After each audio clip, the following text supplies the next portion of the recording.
Yeah, I'm really excited about this quote and this particular artist because she has been somebody that has been in my peripheral for a long time because of a certain photograph that she was in with a number of world famous male artists. And she is the only female represented in the photo, even though there were other females that were a part of this group. And so I've been reading the Helen Frankenthaler biography, Fierce Pose, Helen Frankenthaler and 1950s New York.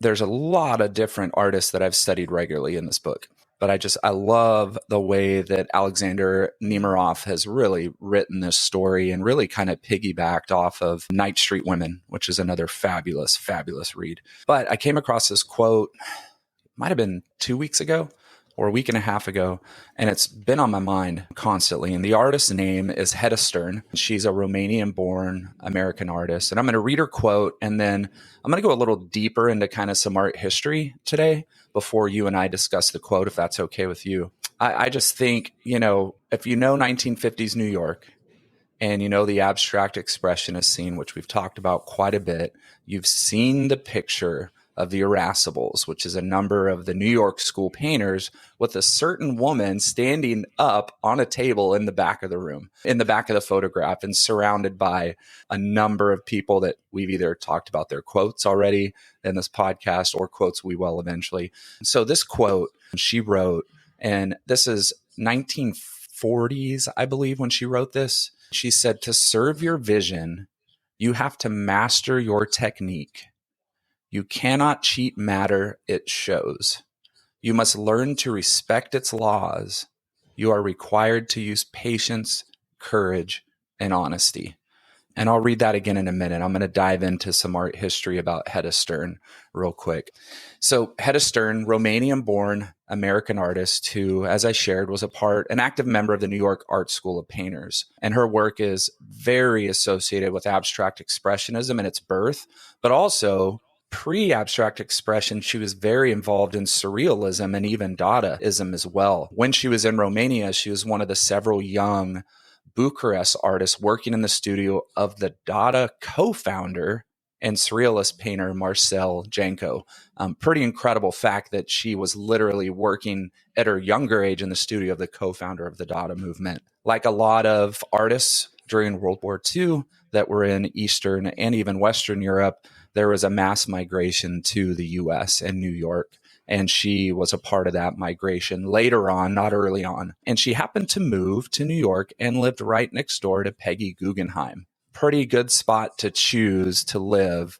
And they became really close friends. So you can already assume what's going to happen in the world of Peggy Guggenheim if a female artist who is exceptional lives next door. During her time with Peggy, she became reacquainted with a lot of the surrealist artists she knew in Paris who had started to come to New York, André Breton, Marcel Duchamp, and Max Ernst.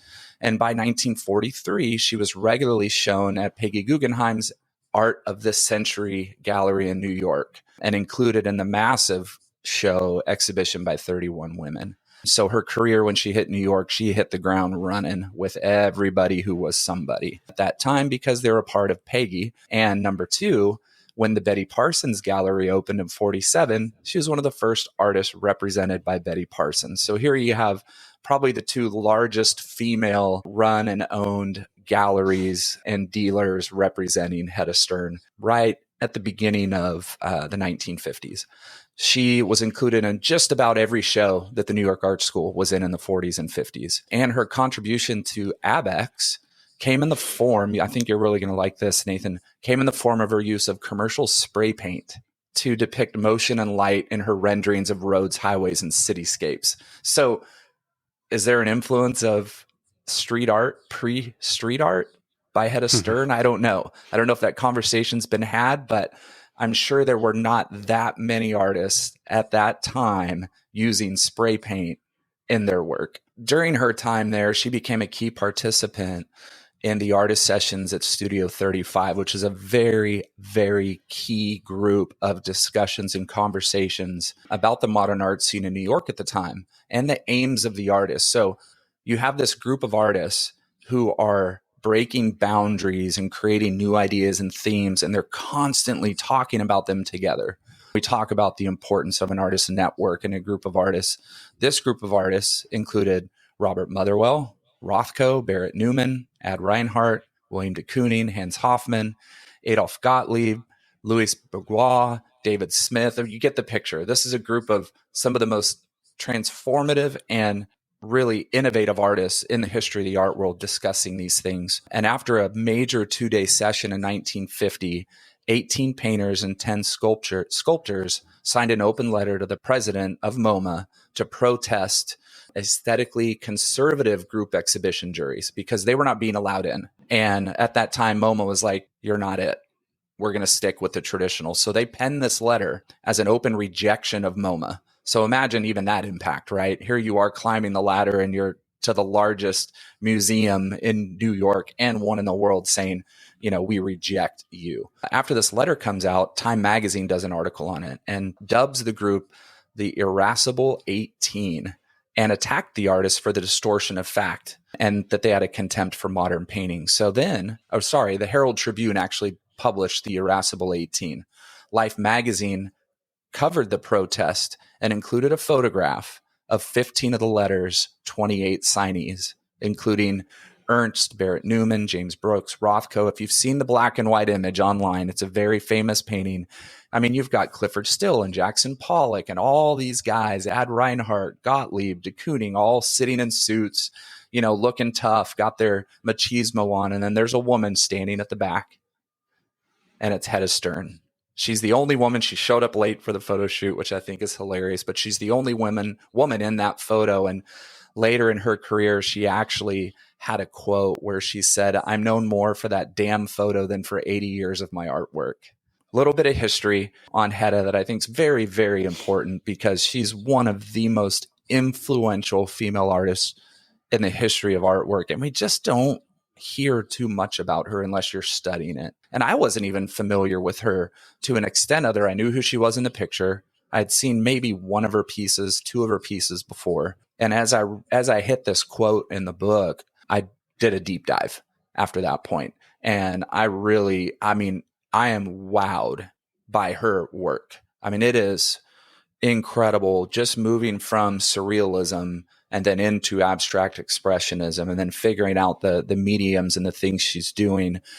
And this quote really hit me because I talk about technique and medium and those things a lot. So I'm going to read the quote again and then let's jump in. And I hope that little bit of history interests people enough to do some really deep dives on Hedda Stern and her artwork. So the quote again: "To serve your vision, you have to master your technique. You cannot cheat matter. It shows. You must learn to respect its laws.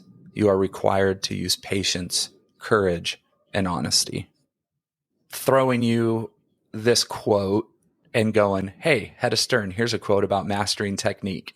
What was your first impression when you kind of looked at that? And first impressions, not like deep diving, philosophically into it. When you first read it, what's your reaction? Well, being an inherently self-absorbed human being, my first thought was to apply it to my own approach to the art making process. And I don't have any interest in mastery. I've got a lot of interest in exploration and experimentation. So, part of that's just semantics and how you want to break down the word of master or mastery. But I am a big fan of technique, so my first thought was, this is really interesting. And specifically, I would say that the part that captured me the most was that very last sentence about that the artist is required to use patience, courage, and honesty. We're talking about character, which is really interesting. I mean, that to me was very fascinating. And I'll throw it back to you and ask, what do you think the relevance of those virtues are to the art making process, and maybe just the context of that quote? So it goes back to what you said, character, right? And I'll bring that up in a second with kind of character and personality, because I have a quote to kind of piggyback off of that. It's one of those quotes that I had to read over and over and over and over again. And I still don't know if I completely grasp it yet. But the more that I've kind of gone in and researched what other artists are saying, or writers or creators about technique and things, I'm starting to grasp it a little more. And I think after maybe the umpteenth time of reading it, I went, oh, wait. She's saying to serve your vision. You have to master your technique. Because when I first was reading it, you kind of glance over and you're not really thinking about certain words within, a quote. You're just kind of reading it. And I was thinking, oh, you need to master technique. Don't cheat. Don't cheat it. You got to master it. And I'm like, well, what the freak? I've been really discouraged in the studio lately, and just with my own work and thinking of how do I break out of certain realms or certain definitions and things. And I'm like, okay, I've got certain techniques I do that have become mine. How do I build on those? And so I went, oh, to serve your vision, you have to master technique. And, like any good quote, you have to kind of dive into other people at that level talking about those things sometimes. And I came across this quote by Oscar Wilde. And he says, technique is really personality. This is the reason why the artist cannot teach it, and why a pupil cannot learn it, and why the aesthetic critic can understand it.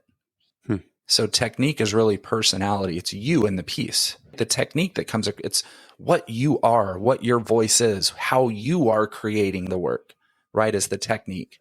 She's saying to serve your vision, right, where you want to go with your work, how you want it to be perceived by the public, how you're putting it onto the wood or the canvas or the sculpture or the photograph or the script that you're writing, whatever. You've got to master your technique. You can't cheat matter, right? It's easy to just do something and then put it out there. But it's not easy to have patience, courage, and honesty in your artwork and spend the countless hours trying to get your technique down and serving it to a way that when you put it out there, it's received aesthetically.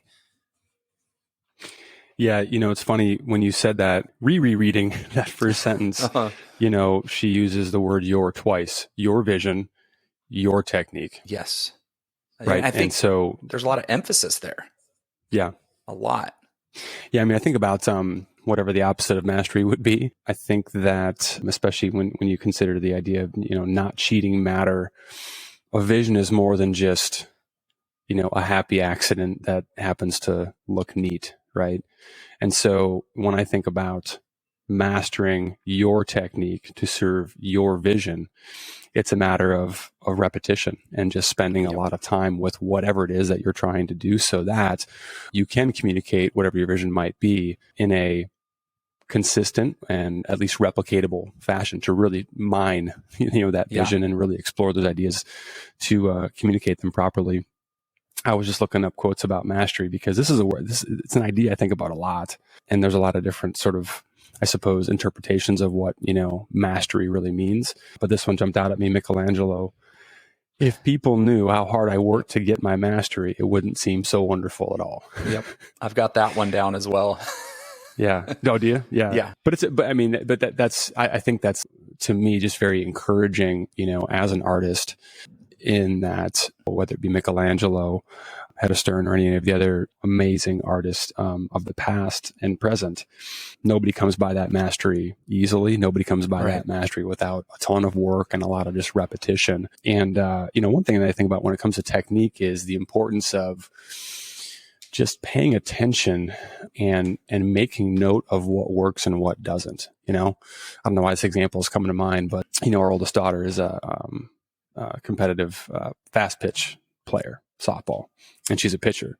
And there's a tremendous amount of technique, as there is with any number of things. But there was a time, early in the younger ages, where I could actually see what she was doing and provide maybe some useful tips on technique. That day has long since passed. But it's interesting, when she's having with her pitching coach, slowing it down to whatever 240 frames a second and just going frame by frame to really break down technique, and how even just one component of that technique being off, how it influences everything downstream from there. And I think there are a lot of correlations there between really anything that requires multiple steps of the process, understanding that not that keeping perfectionist in mind has really served anybody, certainly not me, but understanding that there's a purpose to technique, there's a process to it, and paying attention, being a bit of a scientist, or an archaeologist, sort of studying your own work. Sometimes I try not to be in that sort of analytical left brain place, when I'm in the act of creating, but there's certainly a lot of place for, really breaking that down after the fact. How did this happen? And is that something I want to spend more time with to get closer to Right. a replicatable technique that may resemble mastery at some point in the future? Well, and I love what our friend Stephen Pressfield says in his book, The War of Art. He says, the professional dedicates themselves to mastering technique, not because they believe technique is a substitute for inspiration, but because they want to be in a possession of the full arsenal of skills when inspiration does come. You and I talk about that a lot too, right? Inspiration is fleeting. It's not an everyday occurrence. It's not an every week or even an every month occurrence, right? It comes and it goes in small moments, sometimes big moments, but they're not always really close together. And I love that he's saying like that, like we talked about earlier, the time spent, the hours and the hours and the hours and the time spent experimenting, finding your technique, finding your voice, your vision in the work, so that when inspiration does strike, you have this full arsenal of skills ready. And this like leads me to a fantastic Julia Child's quote, which I haven't started watching the doc series on Julia Child. It's on HBO, but I'm really excited to watch it. And she says, once you have mastered a technique, you hardly need to look at a recipe again and can take off on your own. Say that again. Once you have mastered technique, you hardly need to look at a recipe again and you can take off on your own. Right. And that piggybacks what Steven said about you're dedicated to mastering this technique of yours because you know the second inspiration comes, you don't have to think. You're just in the flow and you're just creating. I love both of those quotes. That makes me think of the Julia Child's quote specifically is just the process of making, the less time. I mean, and like you're saying, when inspiration strikes, when we're actually in that flow, the less time that, one can spend thinking about anything technical, quite frankly, because it's already intuitive. It's already baked into the DNA of the creator, the better the work's going to be. Right. Yep. A lot less starts and stops, a lot less pauses, a lot less consideration for, things that may not be consistent with communicating the full vision. Yep. I got an arsenal of quotes today to go with technique because I had to dive into my turn. it. Me first. Yeah. Dude, you go. I'm just still stuck on the virtues part. Yeah, absolutely. Just because I think about like the opportunity for art, making it, consuming it, but the power of art to help us develop as human beings, understand ourselves, understand the human condition, is tremendous. So I think that this reference to character, to virtue is really interesting. So I found this Maya Angelou quote that I really like. Courage is the most important of all the virtues, because without courage, you can't practice any other virtue consistently. You can practice any virtue erratically, but nothing consistently without courage. And that, of course, could be its own episode in and of itself. But I wanted to bring it into the conversation today because I think that as you look at those, so those three that Hedda talked about in this particular quote that we're breaking down, patience, courage, and honesty. I think that of those, patience makes a lot of sense. I mean, if we're applying it specifically to the process and the experience of making art, it's something that I think about a fair amount because I lack it inherently. Courage, I think, I just like that. I like the way that she addresses that, right? You can practice any virtue erratically, but nothing consistently, without courage, because it does take courage, right? I mean, that is kind of foundational to practicing patience consistently. Mm-hmm. It's foundational to practicing, honesty consistently. I mean, any virtue worth practicing, is going to require, it's not going to be easy, right? So it's going to require some courage specifically to, apply it in situations which are difficult. Definition of courage is doing something in the face of fear, doing something that may cause pain, right? Like to yourself, to oneself. And so it's like you think of trying to master your technique and find a technique that's yours. That takes courage in its own because there's going to be a lot of failure in there. And we already know there's a ton of fear in that because you can do something that looks good and you can cheat it. You can cheat matter, as she's saying, right? You cannot cheat it, but an artist can cheat matter, but people will know in the end, right? Can you get some examples of that? What does that mean? Well, what would it look like to cheat matter as an artist? All right, let's get in trouble here. Bring on the fight, people, listeners, because So I've talked about this a lot with my artist peers and you and other people. And, there are plenty of artists that throw paint on a canvas and it looks nice, to use a term that we both know, that we've discussed lately. Doing something that looks nice, right? Rather than doing something that's pushing boundaries, changing norms, locating a certain vision, adding some nuity to it, innovating, however you want to say it, right? It's really easy to just, and I'm going to use painting as an example rather than all of the arts. Just going, I'm going to throw some paint on. I'm going to mix these colors. I'm going to get a squeegee and Gerhard Richter a moment and then put it out there. And it looks nice. It can fit on a wall, right? Is it art? Sure. Falls into the definition of art. But does it fit my own personal definition of art, which is pushing the boundaries, spending the time, mastering technique, hours and hours and hours, not releasing and showing everything to the public, waiting and being patient, right? It takes courage to be patient, like you just said. It takes strong courage to go, I'm not going to put that on Instagram. I'm not going to put these 20 paintings on Instagram because they're not where I want my work to be right now. So why put them out there? And so for me, it's like, it's also an honest thing. It's easy to be a designer as an artist, just create looks and create colors. And I'm not saying that's wrong. If somebody's making a living doing that, more power to them. That's fine. But for me, I make art for the sake of art. I don't make art to get wealthy. I love supporting what I do by my art, but I want to spend time trying to master my technique and my vision and hopefully start creating things that separate from the pack over time. Am I there yet? No way. Not even close. I know how much time it's going to take. And that's the honest part of it too, right? Like I'm having patience, like Hedda says. I feel like I'm being courageous and doing things that I'm uncomfortable with at times to see if they work. And I'm wasting supplies. The painting may not get out in the world. I may tear it apart, cut it up, paint over it, flip it over, paint on the other side, whatever. But I'm trying to live in courage and I'm trying to be honest with my work. And so I do think that, like she says, you cannot cheat matter. The art world knows.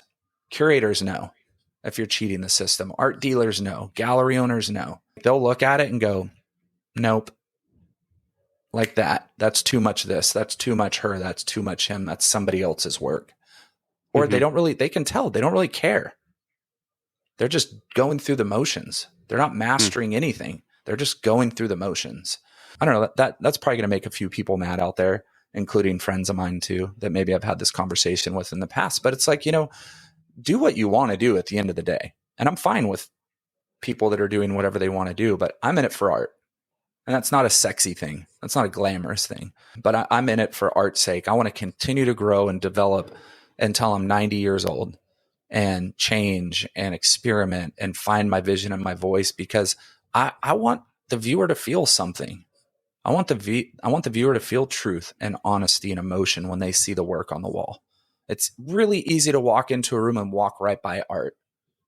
I want the viewer to stop at my piece. I want them to stop and feel something, and I don't know what it takes to do that, but I truly do think that honesty does lead to that somehow. I mean, when you think about honesty, one can't be honest with anybody else until, we're honest with ourselves. Yeah. And I think to kind of bring that full circle, as I'm hearing you talk, there are a lot of responses to what you just said. I'm sure we'll hear some of them in the comments. But I think that it's important to be honest with yourself about what your vision is and to be proactively in the game of evolving your vision. Yeah. Right? Mm-hmm. Like, it's not the type of thing that you just identify somewhere early. I mean, maybe it is for some people, I don't know, but it doesn't seem to be, certainly not for myself, the type of thing that you just say, that's my vision, and just stay on nothing but a straight line from here until I, fall over or stop. So I think that's an important thing, is to, I'll throw another virtue that's not in the quote, but, just awareness, and that would be another, version of self-honesty, but just being aware of, all right, what's my vision now? Am I being honest with what the vision is my work, is my technique serving that vision?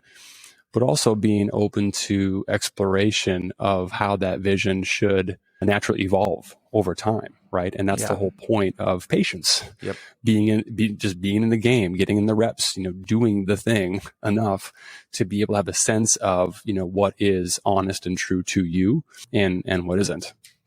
But I don't know. I'm still trying to figure it out. No, exactly. And, I've been thinking a lot about Jackson Pollock lately because I'm studying so much of the 40s and 50s, well, 20s through the 50s New York art scene. And so thinking of Jackson, who obviously has his struggles, but is obviously one of the most influential artists in the history of art. And when Helen Frankenthaler was a young 20-year-old and got to go behind the scenes to see Jackson's first exhibition of his drip paintings, it blew her away. And she says, that moment gave me the freedom to do whatever I wanted to do the next day in the studio. That one moment is what gave her confidence and permission to do what she wanted to do. And over a period of short time is when she started to lead to her pour paintings. And so, I look at Jackson, who I believe was 100% patient and courageous and honest in his work. It's easy for people to go, he just started dripping, whatever. Well, that took courage at that time in life because he was going to do nothing else but make art. Nothing else. Starved. Friends would bring sandwiches to he and Lee's door and leave him outside because they had no money for food. Their goal was art, period. And when you look at Jackson's art pre the drip paintings, he's trying to be Picasso. You look at his paintings, you're trying to be Picasso. And he even says it. We were all trying to be Picasso back then. All of us were. But then as they get together and they're starting to explore, these artists, de Kooning and Hedda Stern and Rothko and all these guys are talking about these changes in Gottlieb and Gorky and Franz Klein and all the 9th Street women, they're all together, like trying to push boundaries in these areas and things. I can only imagine, like, people look at Pollock's work and go, oh, he's just slinging paint around. Well, was he? Do we know? Right? Is he struggling with his thoughts on his own mental illness and his own addiction and struggles while he's painting in a dance? Was he finding complete freedom from all those other things that hinder his life while he created and painted and dripped and threw paint around the canvas and moved, in a spiritual dance, so to speak? Like, I have to think, as my knowing what I go through in the studio as an artist, all those things are involved in the action. All those things are involved in his technique. Whether he spoke about them or not, which he did not most of the time, as an artist, what you feel and you're doing and the things that you're expressing while you're painting. So to me, I look at an artist like that and I go, man, that courage and the honesty with his work that comes out inspired the Frankenthalers and so many other artists to find their technique, to find their vision and their voice in their work. And that, to me, that's powerful. Yeah, I think the scary thing about mastery for me, or mastering a technique, is getting stuck, becoming overcommitted to any one thing. I wanted to share a Helen Frankenthaler quote that pertains to what we're talking about. Whatever the medium, there is the difficulty, challenge, fascination, and often productive clumsiness. That's great. Productive clumsiness of learning a new method. The wonderful puzzles and problems of translating with new materials. So, how does that strike you? I'm going to read it again. Yeah, read it. Whatever the medium, there is the difficulty, challenge, fascination, and often productive clumsiness of learning a new method. The wonderful puzzles and problems of translating with new materials. Yeah, and I mean, that was Helen. She went from painting, easel painting and painting paintings, right, to, I'm going to pour a little bit of this out and let it sit and rest, and pour this out and let it sit and rest, and pour this out. There's clumsiness in those first pieces, right? And then over time, with this new technique, she mastered her. Now, listen, so many thoughts coming in just thinking about that too, especially because I'm so ingrained in Helen right now. Technique is a skill or an ability. It's a way of doing something, a skillful way of doing something. So most of the time it's kind of put into art or things, but technique doesn't mean it looks the same all the time. Technique doesn't mean it's the same gestures, the same strokes. It's the same. Technique is like your way, your Nathan Terborg's, Helen Frankenthaler's, Hedda Stern's particular way that they go about their skill. and their craft, what they're making, their art. So I think it's easy for an artist to hear the word technique and get scared and go, I'm just not a good painter. Well, it has nothing to do with being a good painter or a poor painter, or it's your way of creating your work is the technique. So it's an open door for experimentation, for risk taking, for trying new things and new mediums. All that fits under technique. It all fits into the way that you create your work, how you go about the way your work is created. So we're not thinking like the same exact thing all the time. There's going to be change. You're going to get older in age, which means you become wiser. And I love, going back to the Michelangelo quote on mastery. He's saying it's not that wonderful if you were behind the scenes. It's work and work and work and work and failure and work and courage and work and honesty and stopping and starting, all those things. That's all wrapped up into like Michelangelo finding his technique. And technique, Renaissance painting and abstract painting. Now we got two different worlds that we're looking technique wise. We're looking at academic technique versus emotional technique now. Mm-hmm. So there's plenty of separations between those things too that can create a whole other conversation. But I want to drop another quote from an artist from today, not a well-known artist. I just came across her looking for things on technique. Her name's Kathleen Cook, and she says, technique is not the most important part of making art. It is the why of the painting, the idea, the concept, and the message being conveyed that gives an artwork its life and purpose. So now we can jump back up to Oscar Wilde. Technique is really personality. So she's saying technique is not the most important part of art. The most important part is the why of painting, the idea, the concept, and the message that the artist is conveying. That's giving the artwork life and purpose. And I think that's where Hedda Stern, when she says you cannot cheat matter, it shows. If somebody doesn't have the why in the painting, the idea, the concept, and the message being conveyed, then matter's being cheated and people will know. Yeah. The definition of technique itself. A way of carrying out a particular task, especially the execution or performance of an artistic work or a scientific procedure. I could have stopped at A, right? Yeah. A way, not the way. Right. Right. And that's an important part. It's just a way. And it's, back to our core quote that we started with, it's your way of doing things, not the way. Yep. Not the in the broad sense, yep. Binary, right or wrong. It's a way that you yourself have developed and spent time with patiently, courageously, honestly, to get to a point where you've mastered, what's yours. Well, and Picasso, the master, says, the more technique you have, the less you have to worry about it. But the more technique there is, the less there is. That's an interestingly confusing quote, but he's saying the more technique you have, the more that you have like in your arsenal, the less you're really going to have to worry about it. So you put in so much time into your technique that it just comes out, like Julia Child said. You know what I mean? Once you've got it, no need to look. You're just rolling. You found your voice. You're able to do it. Yeah. Yeah.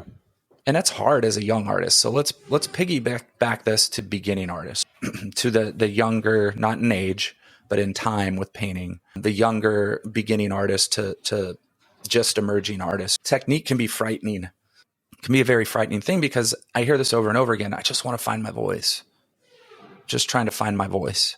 There's this struggle between what you feel like you should be creating as far as what you see out there in the art world of the art, what you feel like you should be creating and what you're actually spending time creating. And so that's where we want to steal technique and ideas from other people and practice them and spend time. And it takes time, right? It's such a hard conversation to have with younger artists when they just, failing and failing and failing and failing. And it looks immature and it looks immature. And I just can't get past, because it takes time. And I always tell them, keep going. You will find the moment where all of a sudden you start to find your technique. You start to find your voice and your gestures and your marks and your pores, whatever it is, the way that you do things, you start to find it. And then you go, oh, there's like this evolutionary Big Bang explosion where you're just like, that's me. That's not Cy. That's not Helen. That's not Heather Day anymore. That's not, so-and-so anymore. That's me in the work. And then you build on it and you build on it and you build on it. And over time, now the full paintings start to reflect your technique, your vision, your work. Now it's time to serve it and just keep going. And that might be a good place to end. Yeah. Is just the way that you just brought it full circle, right? Is it all comes back to the core idea behind, what we're doing here, which is just make art. Yeah. The destination that requires exploration is not arrived at by sitting at home base and looking at a map, right? You got to get out there. You got to find your way. You got to pick through all the stuff, to get to where you're ultimately going. But it's one step at a time in the general direction of where you think you might, want to go, where your vision, may or may not take you, but the art leads us there. It's not it's not something you engineer or think about in advance. Right. It's something that you discover by the doing. Yep. Awesome. Well, join us next time on Just Make Art for whatever the heck we decide to talk about then. Thanks for being here. If you're taking notes, send us questions. And I know that there is going to be a moment where we're going to talk about your questions on air, or we're going to take questions and look at them, the arguments, the disagreements, the agreements, and Nathan and I will discuss them on an episode for sure and walk through them. Yep. Go make art.